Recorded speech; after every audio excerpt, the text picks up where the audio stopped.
Well, this is fun. I was just hanging out with the cat in the hat, just in the back there.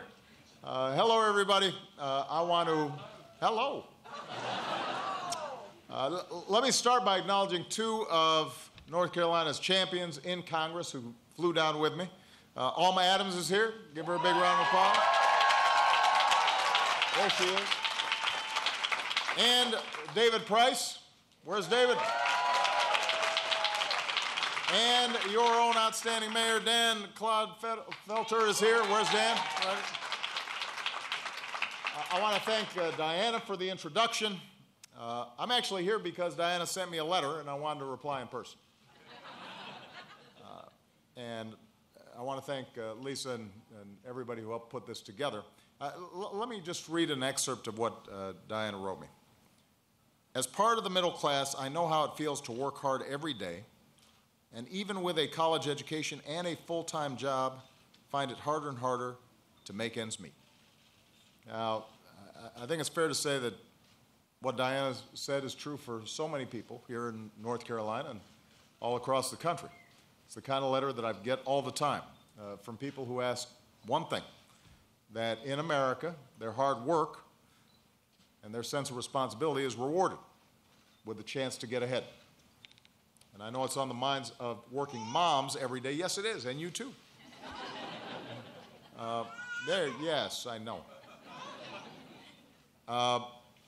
And because a lot of working moms use Blogger, and she knows, to talk about these issues, we've decided to partner with them for this town hall. So I'm going to keep my remarks brief at the front end so we can spend most of the time having a conversation. Now, thanks in part to some of the decisions that we made early on in the worst financial crisis since the Great Depression, right when I came into office, we've made real progress. Our businesses have created more than 12 million new jobs over the past 5 years. The unemployment rate has fallen from 10% right when I was coming into office to 5.5%. More kids are graduating from high school, more kids are attending college, more people are able to save more money at the pump because our energy production has gone up. Our clean energy production has gone up. More Americans know the security of health care because of this thing called the Affordable Care Act, a.k.a. Obamacare. And so the recovery reaches more Americans every single day. And the question we now face is, are we going to accept an economy in which, going forward, just a few folks are doing exceptionally well? Or are we going to have an economy where everybody who's willing to work hard is able to get ahead? And that's what I've been calling middle-class economics, the idea that in this country, we do best when everybody's getting a fair shot, and everybody's doing their fair share, and everybody's playing by the same set of rules. And that's what has driven my policies ever since I became president. A lot of my policies have been specifically focused on working moms, because I believe that when women succeed here in America, then the whole country succeeds. I'm a firm believer in that.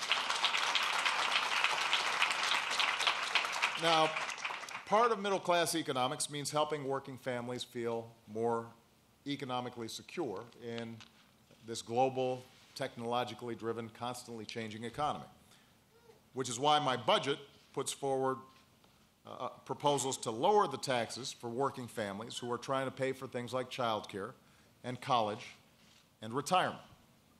In today's economy, having both parents in the workforce is an economic reality for many families. But in 31 states, including North Carolina, high-quality childcare costs are higher than a year of tuition at a state university. Average cost here in North Carolina is $16,000 for childcare. And that's why my plan would make it much more affordable for every working and middle-class family with young children. In today's economy, higher education has never been more important or more expensive. And that's why I want to bring down the cost of community college for responsible students all the way down to zero, so that they know that if they are doing well in high school, they can get that higher education they need for a job. In today's economy, women still hold most of the low-paying jobs, jobs that often demand the hardest work. And that's why we've successfully worked with states and cities and companies to raise their workers' wages without having to wait for Congress, which, although Alma and David Price are on board on this, for some reason, we got a whole bunch of members of Congress who don't get it when it comes to raising wages. And I know there are workers here in Charlotte and across the country that are organizing for higher wages. It's time that we stood alongside them and made it happen. America deserves a raise.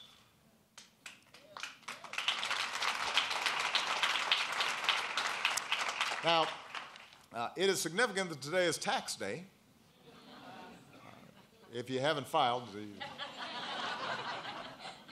But the reason I mention all the policies that I just talked about is that overall, when you put my policies together in the budget, I want to cut taxes for more than 5 million middle-class families who need help paying for childcare. I want to cut taxes for more than 8 million families and students who need help paying for college. I want to cut taxes to help 30 million workers save for retirement. I want to cut taxes for 13 million low-wage workers, the same way that I fought to expand tax cuts like the child tax credit and the earned income tax credit, and we've been able to implement those. So all told, my plan would cut taxes for 44 million working and middle-class families. That's who our tax code should benefit. Working Americans who are out there struggling every day, doing the right thing, supporting their families, and trying to get a leg up in this new economy. Now, it is a good thing that Republicans in Washington have started to talk about wages and incomes and the middle class. You know, it's better late than never. And so I'm encouraged. Unfortunately, the policies they're putting forward don't answer the mail. They don't speak to the issues that ordinary families are facing. I'll just give you a couple examples. Their tax plan would give the average millionaire and billionaire a $50,000 tax cut. That's about what the average middle-class worker makes in an entire year. They're also pushing a new $270 billion tax cut for the very wealthiest of the wealthiest. It would affect about 5,000 families all across America. It would cost $270 billion. Here in North Carolina, it would benefit precisely 120 households for $270 billion, which is the cost approximately of the tax breaks I'm giving to 44 million people. Would benefit a little over 5,000 people. So their plan would cut taxes for the top 1/10 of 1%. And let taxes go up on 25 million working families and students. And my view is we don't need tax cuts for millionaires and billionaires. I don't need a tax cut. We're already doing well. We've been blessed by this country and the opportunities it offers. And now what we have to focus on is making sure everybody has opportunity and making sure middle-class families have tax cuts. And a young family that just had their first child and are still struggling to get by, that they get a little bit of relief, a little bit of a break. Those are the folks who need help. That's what middle-class economics is all about, and that's what I'm going to be fighting for. But I'm going to stop talking, because I promised I would be short. And you know, one of the things that I'm going to want to do is not just do the talking, but I also want to do some listening. And what I'm really interested in is hearing from all of you about, you know, what are you facing in your lives? How do you think government policy would be helpful? What do you think folks in Congress, the president, mayors, governors, what do you think would actually make a difference in the lives of middle-class families? And because we've got some powerful, hard-working women around here, I also want to specifically hear from the women in terms of what you think would make a difference as well. All right? So with that, I'm going to take my seat right here. Thank you, Mr. President. I think this is on. I'm going to be selfish and kick off with the first question, but then we are going to hand over a few questions to you all. And when the time comes for you, just raise your hand, and a mic wrangler will magically appear and hold it for you. I'd like to cover off on something that happened yesterday, Equal Pay Day in the United States. You know, the Paycheck Fairness Act has failed, I believe, now 4 times in Congress. I know you've been a proponent of it. I heard from a user of sheknows.com yesterday, Lilianate. She works 1.5 jobs to be the single supporter of her son. She's making just enough that she cannot afford to get sick, but she also cannot achieve certain benefits. She's trying to save for college, and more than anything, she is very disappointed to learn she is making less than men 10 years younger than she is on the job. Women make 78 cents on the dollar unless they're women of color, at which they make significantly less. Why is the Paycheck Fairness Act failing?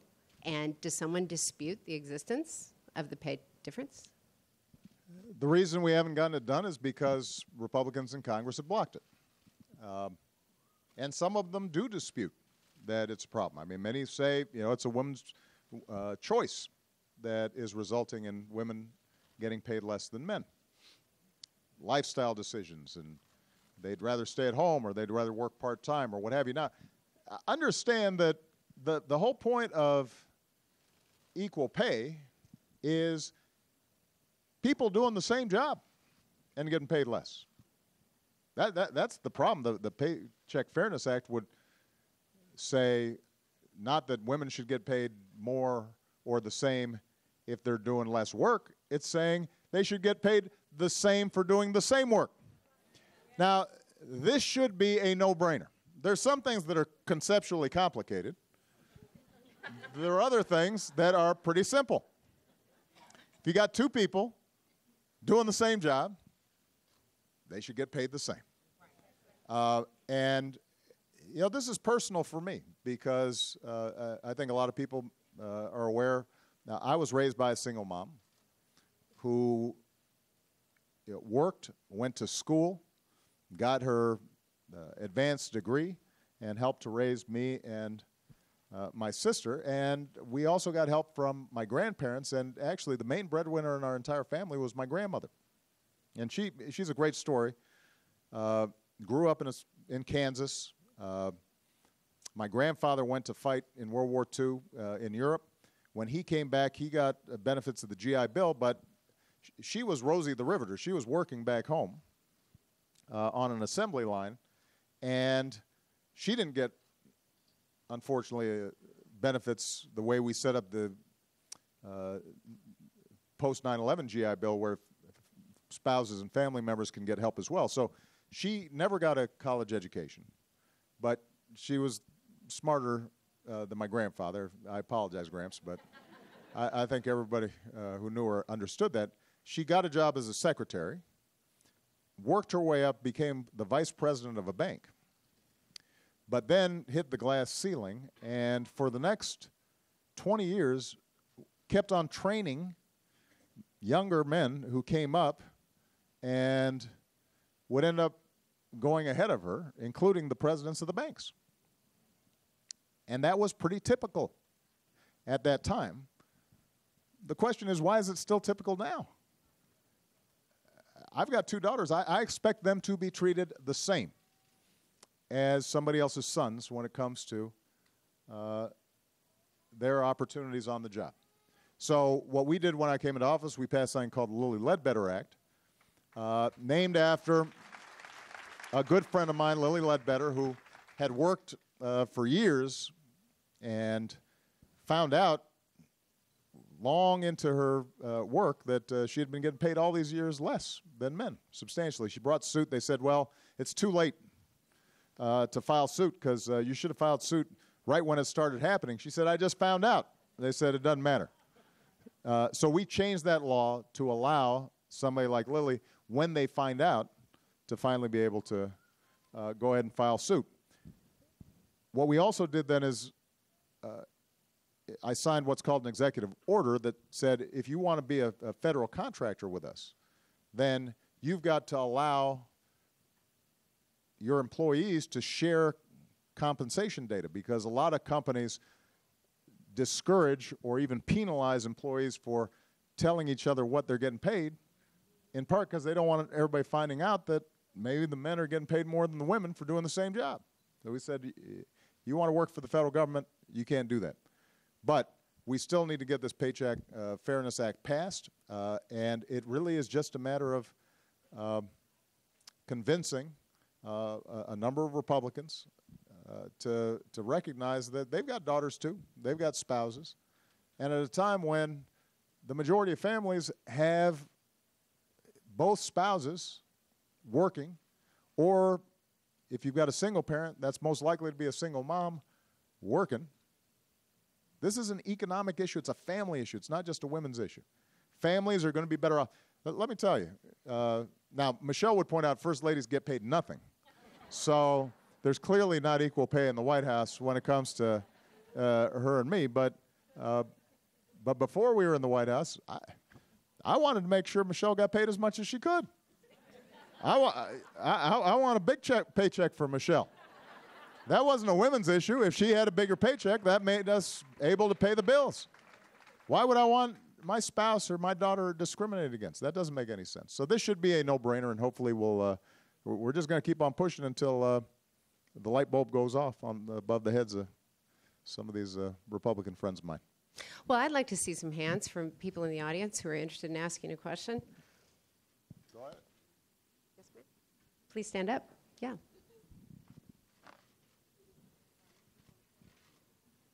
Hi, Mr. President. I think we can hear you. Okay. Are you guys hearing that back here? No? Uh-oh.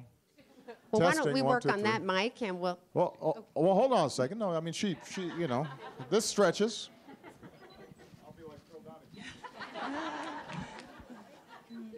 Hi, Mr. President. I'm Erin Odom from Mooresville, North Carolina, and thehumbledhomemaker.com. It's an honor to meet you. My question is, first of all, I believe that the key to economic growth and the key to ending the cycle of poverty is education, which I think you would agree. My question is, what can the government do on a federal level to increase the wages of our teachers, which is traditionally and stereotypically a female profession? Now, I'll tell you, my husband is a public school teacher. I'm a blogger. Through our business, we call it our business because he helps me, we make significantly more money on a mommy blog than he makes as a public school teacher.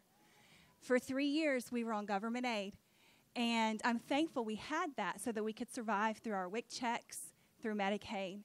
But there are teachers that are leaving the professions, good teachers, because they can't afford to feed their families. And I want the children in our country to have a good education. And females, you know, my husband's a male, but females that are single women supporting their families on a teacher's salary, they can't do it. So I know it's a state thing, but what can the federal government do to put pressure on the states to increase teacher income? Well, first of all, do you guys have kids? Yes, sir, we have 3 daughters. We have 3 daughters, 2, 4, and 6. Oh, you're busy.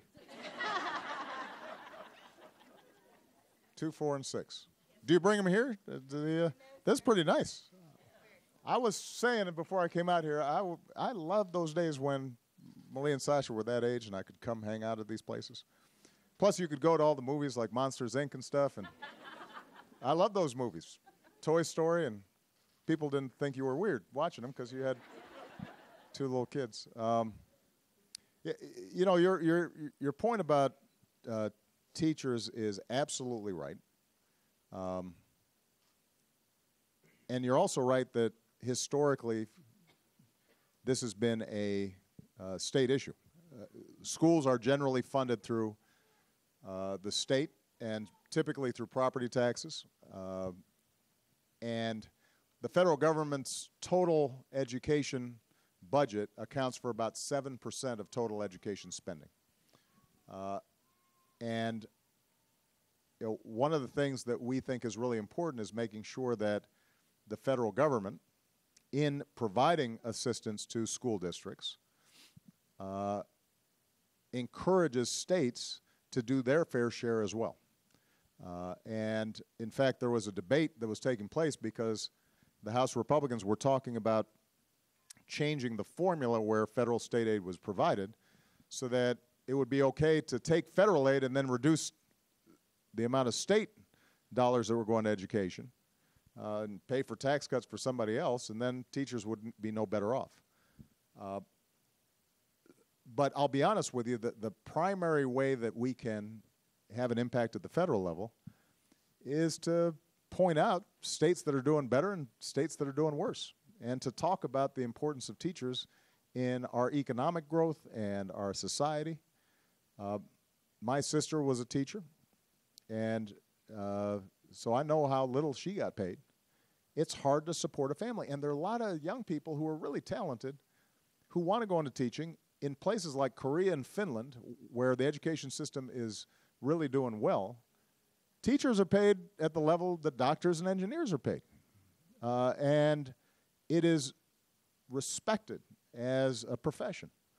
So, frankly, we just got to put more pressure on states, because there aren't that many levers that we have in order to encourage states to change their pay structure. Now, I'm just going to editorialize a little bit. Here in North Carolina, this used to be the state in which the promise of education was understood at the state government level, and the reason North Carolina did better economically than many of the other mid-Atlantic and southern states was because of the research triangle and the emphasis on education.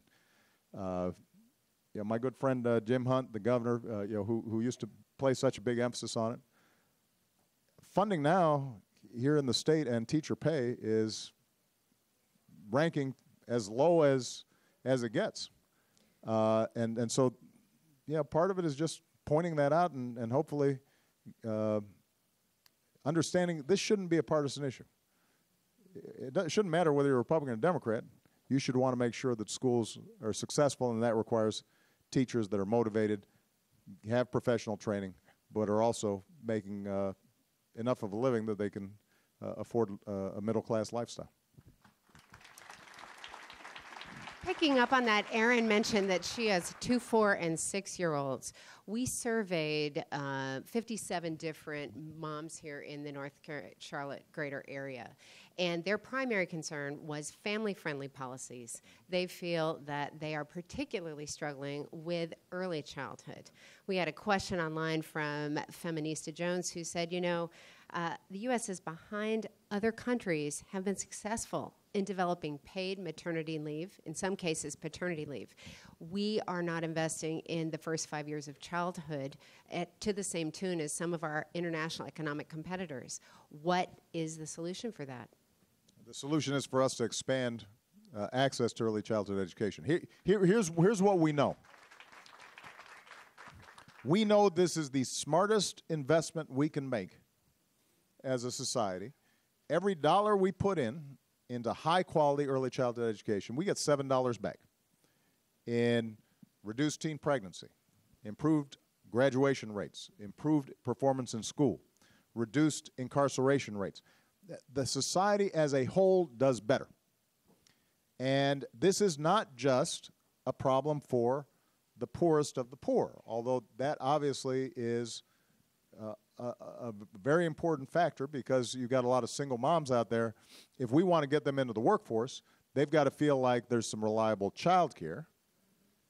But we also want to make that child care high quality so that those kids now start having ladders of opportunity that are available to them. But it's also, this is a middle class, this is an American issue. Look, when Michelle and I, when our daughters were 5, 6, or younger, one of the biggest challenges we had was finding good child care and being able to afford child care at a time when we were still paying off debts from our student loans. We're trying to buy a house for the first time. Juggling all those things was tough, and we were making a lot more money than a lot of people do. So I know if it was hard for us, I can only imagine what it's like for somebody who's making $40,000, $50,000 a year or less. And the good news is that at the state level, we've actually seen some recognition of this issue. I'm really encouraged by the fact that it's not just the traditional states you'd expect, but also a lot of so-called red states where the governors, Republican governors, have said, you know what, this is important. Oklahoma's got outstanding early childhood initiatives going. Excuse me. Bless you. Thank you. I was fighting that one for a while. Georgia is doing some excellent work around early childhood.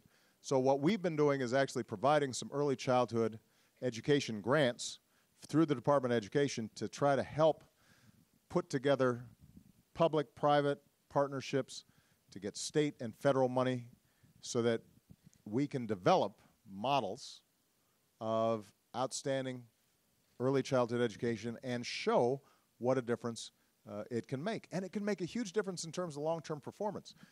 We know, for example, that a very poor child, when they show up at kindergarten, they're already behind millions of words.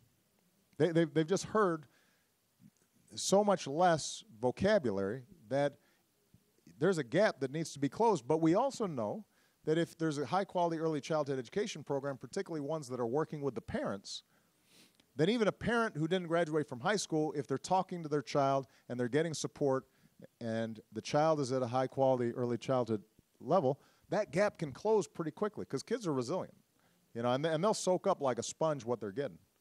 What we're trying to do is put together coalitions at the state levels and city levels, and our hope is that by showing that this can work in a variety of places, that eventually Congress catches up and recognizes this is a competitive issue for us globally as well.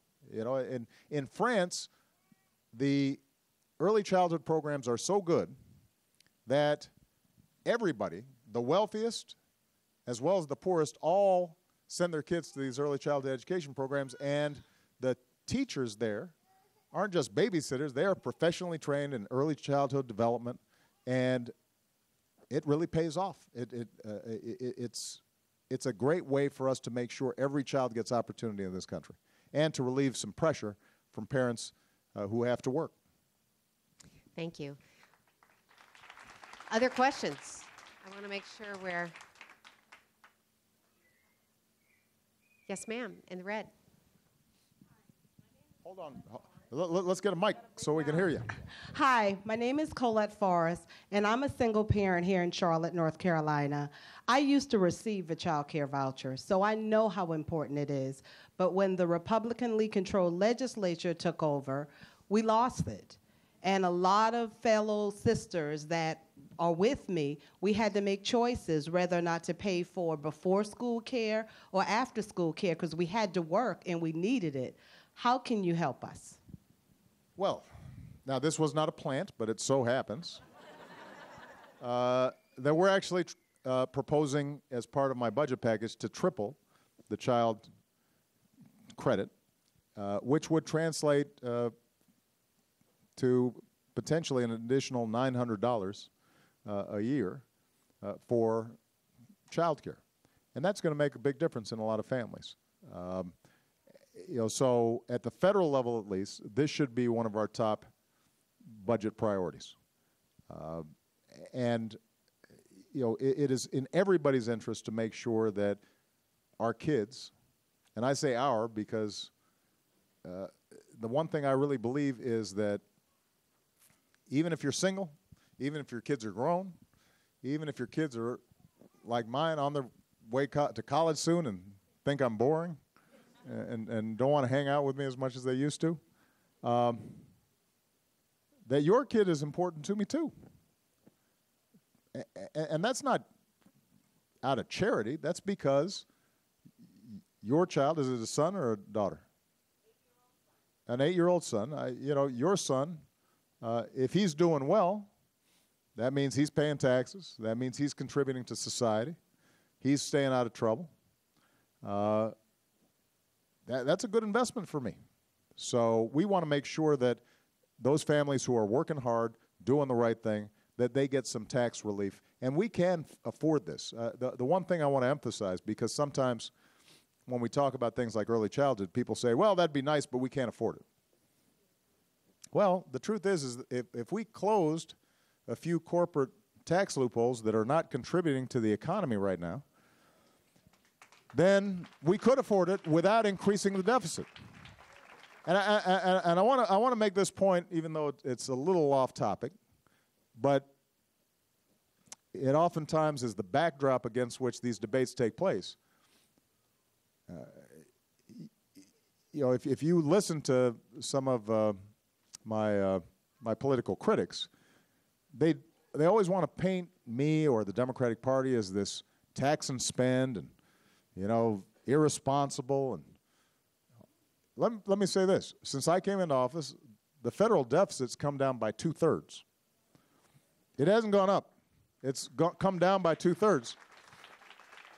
So, you know, when Bill Clinton was president,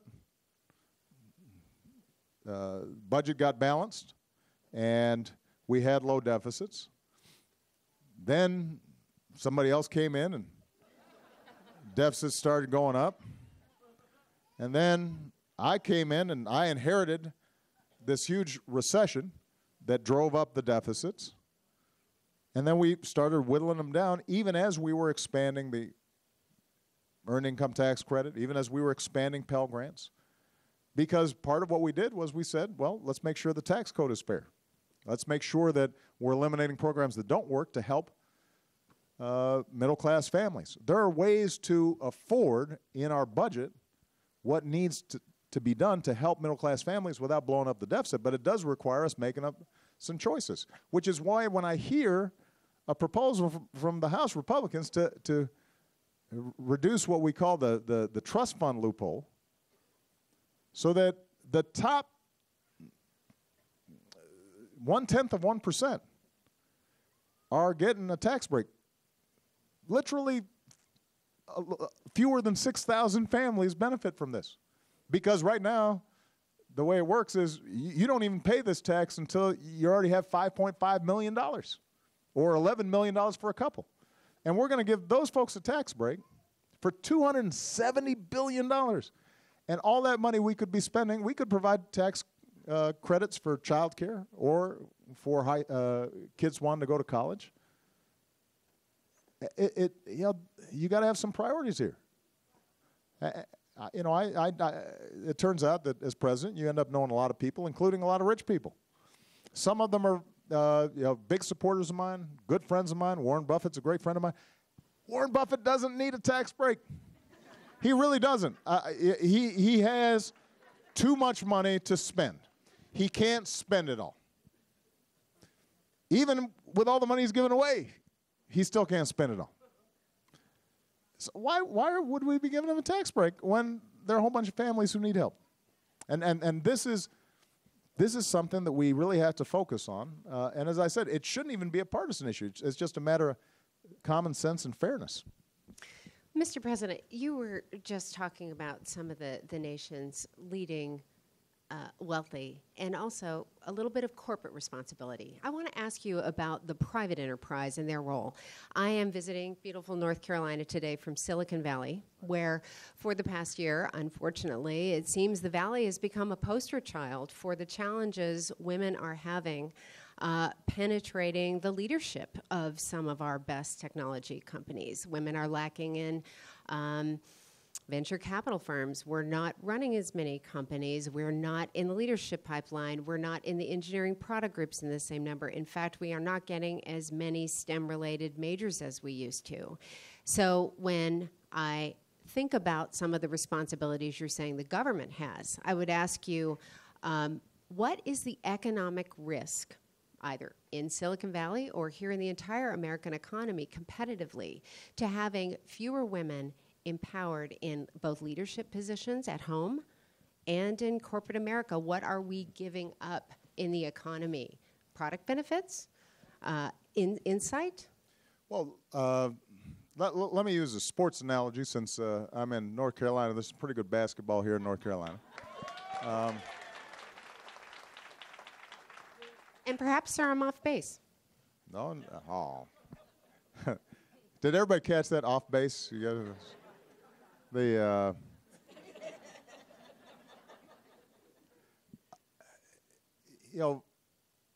you wouldn't field a team with just half the players, right? You wouldn't go in the game and the other side's got 12 players and you decide, well, we'll just have 6. You'd want all the team, the entire team, to be available for you to win. And the same is true for the country. You mentioned, for example, engineers. We have a shortage of engineers in this country. We need more. But the fact of the matter is that because of how we structure STEM education, that's science, technology, engineering, and math, the way we structure it, oftentimes girls get discouraged early from going into those fields. And we know actually from experiments and data and what happens in the classroom that some of it's just making little changes in terms of how things are taught so that girls feel more empowered and more engaged in those fields. They've got just as much talent as the boys do. And that, unfortunately, is still true in a lot of our economy. There are certain things that we don't encourage our daughters to do. They start making choices because they don't see representation of themselves in certain fields. Really interesting story. My chief technology officer, Megan Smith, who came over from Google, she told me that when CSI came on, now I got to admit I don't watch that very often. I just don't watch, no offense to CSI, I just don't see it. It seems like a really popular show. But apparently there was a woman or women who were involved in forensics in the show. A lot of the show is about finding hair fiber or something, and then you solve a big crime. And once this show came on, the number of young women going into the field skyrocketed. Because all it took was girls saying, oh, I didn't know I could be that. I didn't know I could do that. So we as a society have to do better. Public sector, private sector, we're putting a lot of emphasis on STEM education specifically for girls. The same is true, by the way, for underrepresented minority groups. African Americans, Latinos are underrepresented in these fields, and we've got to, now that requires us collectively, parents, community, churches, others encouraging people into these fields, because these are the fields where we're going to be growing. But some of it also has to do with companies have to want to make it happen. They've got to be intentional about it. They've got to pay attention to it. And those companies that pay attention to it end up succeeding in recruiting more women, promoting more women, and those companies end up being more successful. I'm trying to set an example in the White House right now. The highest level of advisor I have on the White House staff is called an assistant to the president. We actually have more women than men right now, I think 13 to 11. But that wasn't always the case, because when I first came in, we had to say, what, we got to do better. And how do we make sure that we're promoting talent? And it's true that companies can make a big difference. I'm going to give two examples of how companies can make a difference. Slightly different issue, but it shows the power companies have. When we started this minimum wage campaign, one of the places I went to was Costco, because not only did they pay their workers minimum wage, they paid them a living wage, and they provided them health care benefits. And they were a hugely profitable company. And we wanted to show that could be done. And then suddenly you had other companies like Gap announce that they were going to raise wages on their employees. And then most recently, Walmart came in. And once Walmart's paying people more, then you know that something's happening, right? So you can change attitudes and culture through a corporate example. On one of the issues that's important to a lot of families is the issue of paid leave. There are 40+ million Americans who are working and don't have sick leave. They don't have sick leave. They get sick. There's nothing they can do. Either they go to work sick or they lose their job potentially, or at least they lose a paycheck. And family leave is still unpaid, so a lot of women can't take advantage of it if their child is sick at home.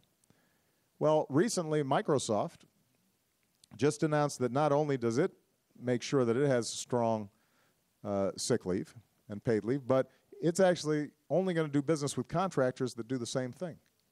So a big company A big company like Microsoft then can start influencing some of their subcontractors and suppliers down the chain. That can end up having a huge impact. So for companies that are brand names and set the standard for them to show we're doing more to recruit women, promote women, put them in positions of authority, that sends a signal to our daughters, but it also sends a signal to other companies that it's the right thing to do. Thank you, Mr. President. A number of the women and men here are small business owners, and it would be very interesting to hear your thoughts on how we could encourage those businesses, how those businesses could get some of the support that doesn't exist. So if there are, it sounds like, federal policies from which a Microsoft and a Costco can benefit from showing good faith towards its employees, I'm assuming I'm right, they benefited from creating those programs. What Small Business Administration level programs are available to small businessmen and women who actually don't have a safety net, don't have an HR department, and don't have an ability to call on a larger power? Well, it's important. The examples I used in terms of raising the minimum wage and in terms of paid sick leave, they didn't get a federal benefit. They just thought it was smart business sense, because what happens is you get lower turnover, higher productivity from your employees, greater employee satisfaction, and the company just ends up doing better. For small businesses, sometimes that's tougher, right? You got smaller margins. You're trying to figure out, how do I keep the doors open? How do I pay the bills? And really our focus when it comes to small business has been to make sure, number one, that the Small Business Administration, the SBA, that people are taking advantage of it.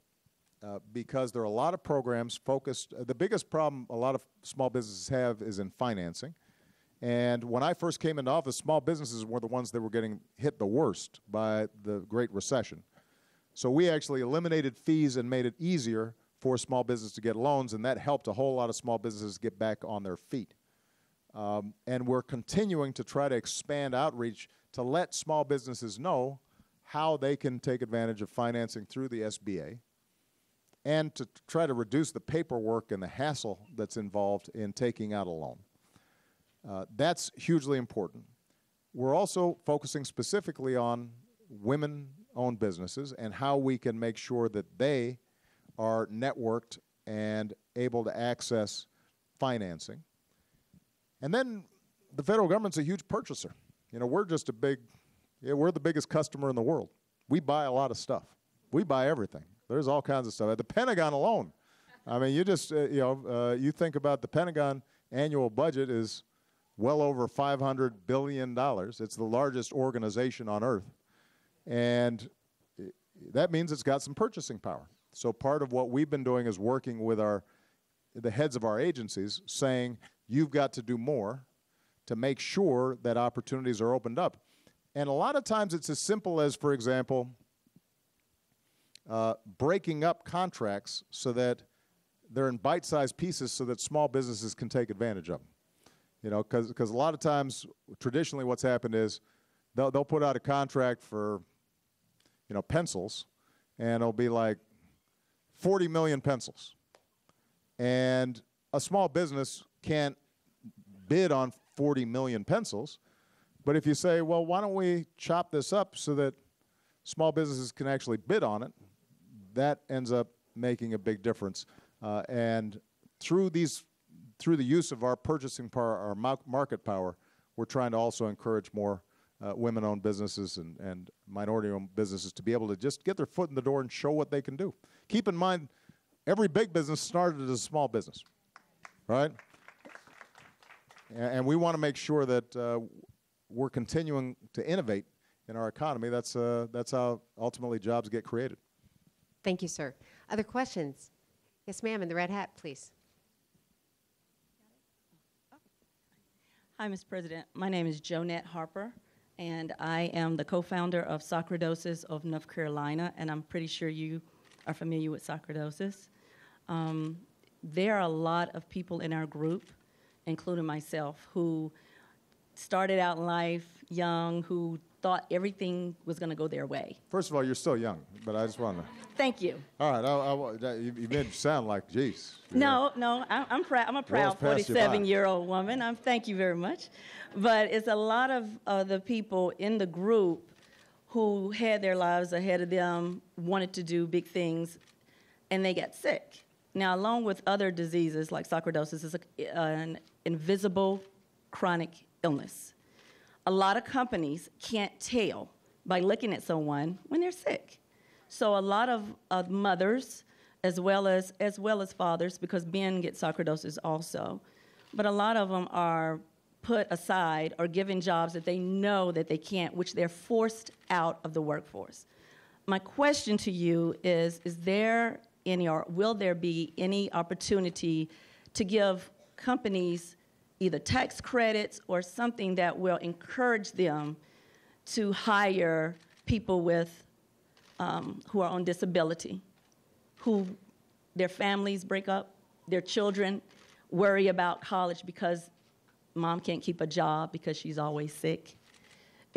Can there be a way to encourage companies to, even though people may only be able to work 20 minutes or 20 hours a week, 20 hours a week, that might be the best 20 hours that company gets? Well, first of all, let me just say that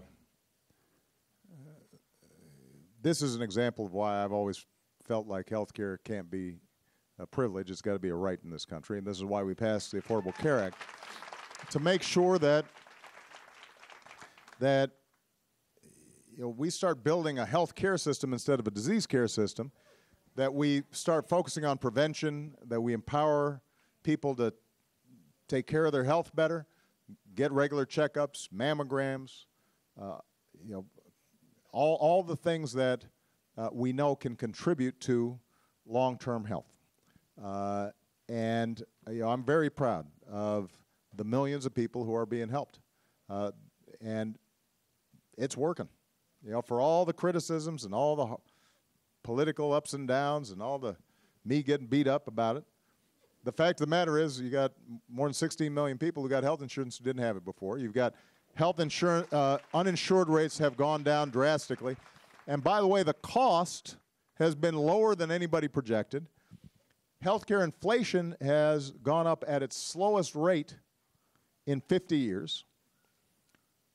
If the trajectory of healthcare inflation had kept on going up at the same pace as it was before the Affordable Care Act passed, even those of you who have had health insurance and still have it, you'd be paying $1,800 more on average in premiums.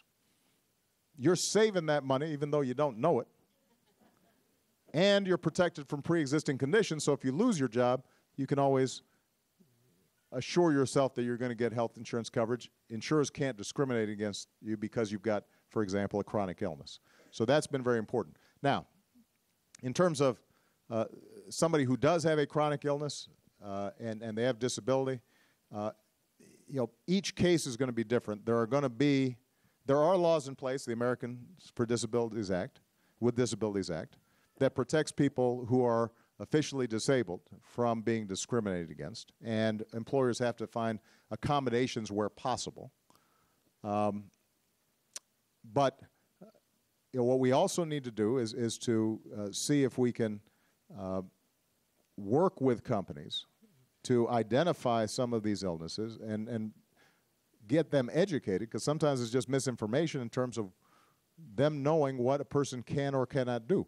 And one of the trends that we want to encourage in companies is, because of the power of the internet, people having a little more flex time can make a huge difference. And that's particularly important for women, by the way, because no matter how enlightened your husband may pretend he is, women still oftentimes bear a disproportionate burden when it comes to childcare. And the more we're able to structure a flexibility at the workplace, the better off women are going to be, the better off children are going to be, and ultimately the better off everybody's going to be. That company is going to do better. And that obviously could have some application to somebody who's got a chronic illness but otherwise is very productive. Thank you so much for that question. It really echoes a lot of what we hear from American women who are eager to work, dying to work, even when they are stuck at home for one reason or another. And I think that I got a great question from Teresa from Raleigh, the importance of being Reese. She's here somewhere. She said, what can we do as individuals to encourage involvement in gender and wage issues in our communities? We've talked about government responsibility. We've talked about enterprise responsibility. What is the individual responsibility that we as Americans have to pursue these issues if they matter to us? Well, I've always said the most important office in a democracy is the office of citizen. And, I was recently in Selma celebrating the 50th anniversary of the march there. World was transformed because maids and Pullman porters and young priests and rabbis and just decided to march and to highlight issues. And so community participation is critical. And I'm going to play the role of interviewer here for a second. Lisa, you tell me when you've got this huge network that you guys have been able to set up. And that's part of the power of the internet, is being able to make sure that people don't feel alone on these issues. They suddenly say, oh, what I'm reading here, that's what I'm going through. And now the key is, once you connect like that with millions of people, how does that then translate into action in specific cities or specific communities? And, I don't know the degree to which people have the opportunity through your site, not only to share stories, but also to potentially act on them. Well, thank you. When we started this company in 2005, we were trying to answer the question, where are the women who blog and use social media? And the question was easily answered. There were already millions of women doing it. So we pulled together a conference and had an opportunity for women to get together regularly online. Then Facebook was born. Twitter happened. People started connecting their blogs to community members who were interested in their voices across the board. She Knows Media today, we reach 82 million women every month across our sites and 165 million across social media. And that has everything to do with the power of the 20,000 experts in our community. Women are inspiring women every day.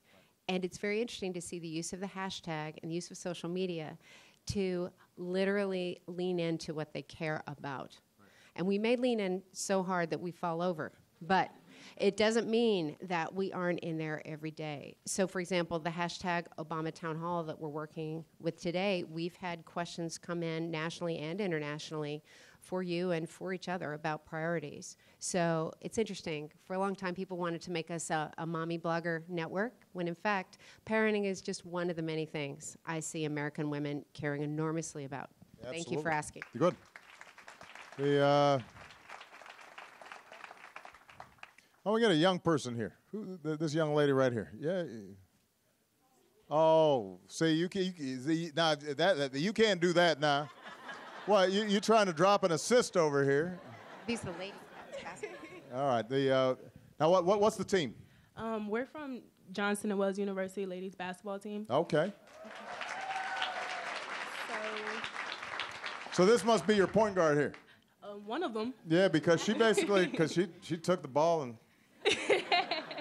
All right, go ahead. So being that we'll be graduating from a private college, it's a fact that we will have a lot of student loans.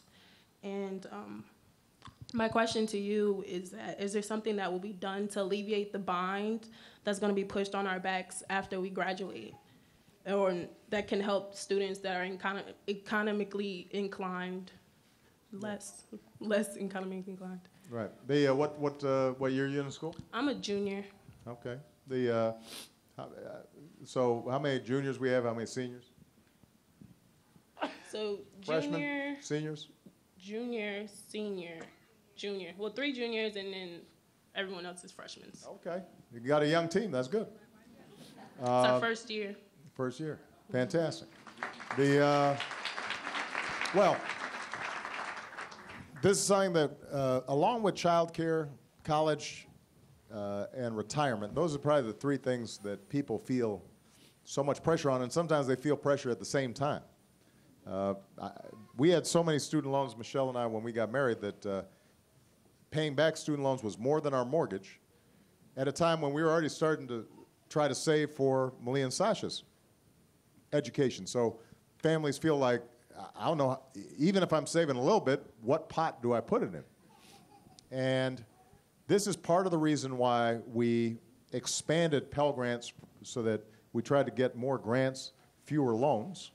The way we did that, by the way, was when I came into office, banks were the pass-through for all student loan programs, and they were taking out, a couple $2 billion every year. The thing was, the loans were federally guaranteed, so the banks really weren't taking any risk. And we said, well, why don't we just cut out the middleman, give the loans directly to the students, and then we can expand it for millions of students, which is exactly what we did. And we actually raised the level of Pell Grants. Second thing we did was capped the interest rate for students on student loans. The third thing we did, which I want a lot of people here to hear about because not as many people take advantage of it, we set up a program called income-based repayment that says if you are graduating, you can make an arrangement whereby you never pay more than a certain percentage of your income, let's say 10% of your income, which is especially important if you decide, for example, to go into teaching. And you love teaching, but you got all these loans. It makes sure that you can stretch out your loan payments longer, and that is helpful. But in the end, the most important thing we got to do is actually just reduce the cost of higher education generally. And that's why this proposal that we've put forward for making the first 2 years of community college free is so important. It is one way that we can reduce costs, because for a lot of young people, the community college may be their best option, either because they just need technical training to go then get a job, in which case after 2 years, they go work with an associate's degree and they have very little debt. Or even if they're going to a 4-year university, you can go for 2 years first and then transfer to get your 4-year degree, and you've just cut the amount of tuition and potential debt you've got in half. Now, this is something that we've put forward. We're going to be continuing to push in Congress. There are other things we're doing, trying to pull together university presidents, community college presidents, and others to try to find other ways to reduce the overall cost of higher education. So, for example, using more online learning. That can make a difference. Making sure that young people, when they come in, are counseled so that they graduate on time, because a lot of times debt increases because kids, they're supposed to graduate in 4 years, it takes them 6, because they started off the first 2 years taking classes that had no application to the things they were interested in, but nobody had told them. Helping to educate young people on how student loans work and interest rates. Know before you owe, because I will tell you, and I'll fess up, when I first got into college and I basically got through grants and loans, and school was much less expensive for me, so I didn't have much debt undergraduate. But by the time I got to law school, once you were admitted, people just kind of said, well, don't worry about it. And so you're kind of running around thinking, oh, I'm fine. And then right before you get out, suddenly they say, oh. So what we've said to schools is, no. Advise the young person before they enroll so that they can start planning ahead of time. And in some cases, maybe they don't spend quite as much money, as they need to. Making textbooks cheaper. There are a whole bunch of things that we should be doing that reduces the cost of higher education, and we're working with colleges and universities to try to make that happen. Thank you. Okay, Lisa, I think this is our last question. One last question. Shall we take one here in the front? Yes, ma'am. See if I can get there. Thank you so much. Hello, Mr. President. My name is Ashley Taylor. I'm here from the blog, The Dose of Reality. I'm also a registered nurse here in Charlotte at a clinic that is greatly benefiting from Obamacare, so we appreciate your work with that. I wanted to ask you, as the mother of 2 daughters, how would you suggest I best empower them to work hard, study hard, get a good education, if they know from the outset they're going to be paid less than their male counterparts for the same skill set with the same background? And my second part of that question is, in addition to the Paycheck Fairness Act, is there something that you can do on a federal level as far as executive action goes, should Congress continue to stall on this bill? Well, on the second part of your answer, we've probably exhausted what I can do through executive actions, because basically what I can do is I can impact federal contractors, but it's hard for me to go beyond federal contractors. My executive actions don't apply automatically to the private sector who are not doing business with the federal government.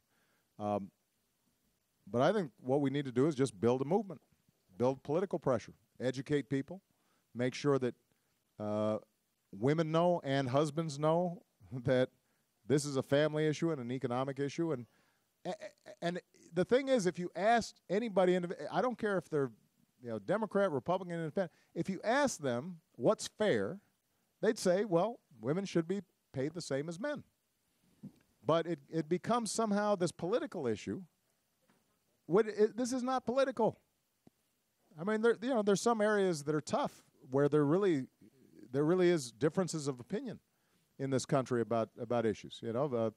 When it comes to issues like gun safety laws, for example. I mean, there are real passions on both sides, and sometimes they're not completely reconcilable. But on this one, I guarantee you the majority of Republicans, voters, they support equal pay for equal work.